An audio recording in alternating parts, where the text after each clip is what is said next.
রাসূলুল্লাহ সাল্লাল্লাহু আলাইহি ওয়াসাল্লাম বলেছেন, আমাদের দিনী বোনেরা, আমাদের মায়েরা, এই নারী জাতি মাত্র 4টা কাজ করলে জান্নাতের যে কোনো দরজা দিয়ে ইচ্ছা প্রবেশ করতে পারবে। খুশি হন নাই? কয়টা কাজ? মাত্র 4টা। এক, যদি আমাদের দিনী বোনেরা 5 ওয়াক্ত নামাজটা ওয়াক্ত মতো পড়ে, আল্লাহ পাক তৌফিক দান করুন, বলি আমিন।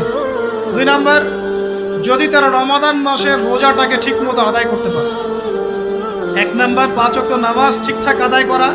2 নাম্বার রমজান মাসে সাওম রাখা। 3 নাম্বার তাদের লজ্জাস্থানের হেফাজত করা, মানে শরঈ পর্দা মেনটেন করা, শরঈ পর্দা মেনটেন করা।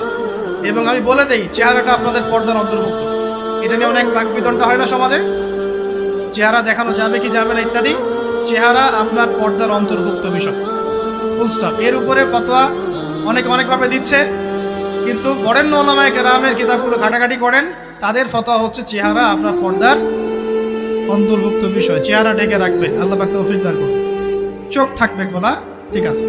4 নাম্বার, স্বামীর আনুগত্য করতে হবে। স্বামীর আনুগত্য, এই যে আনুগত্য শব্দ শুনলেই মানুষের একটা মানে নেগেটিভ ধারণা তৈরি হতে পারে। স্বামীর আনুগত্য মানে কি আমি তার দাসত্ব করব? আনুগত্য মানে, প্রিয় দিনী বোন, আনুগত্য মানে দাসত্ব নয়।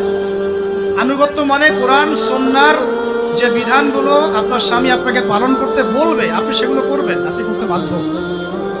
কিন্তু স্বামী যদি কোরআন সুন্নাহর বাইরে কিছু করতে বলে, সেটা মানতে আপনি বাধ্য নন। স্বামী যদি আপনাকে বলে যে সুদ খাও, এই সুদি এনজিওতে আসো, নাম লিখাও। স্বামী যদি আপনাকে বলে যে আসো বেপরদায় বাইরে যাই, সাজুগুজু করে বের হও, চলো ঘুরে আসো বেপরদায়। স্বামী যদি বলে দেবরকে একটু খাবারটা দিয়ে আসো, আমার অফিসের কলিগ আসছে, খাবার পরিবেশন করো, আসো ডাইনিংয়ে আসো।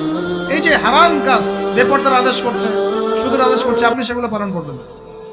কিন্তু হালাল বৈধ যে কোনো বিষয় আপনি স্বামীর আনুগত্য করবেন, এটা আপনার উপর ফরজ। এই 4টা কাজ যদি আপনি করতে পারেন, জান্নাতের যে কোনো দরজা দিয়ে ইচ্ছা আপনি প্রবেশ করতে পারবেন ইনশাআল্লাহ। আল্লাহ পাক আমাদের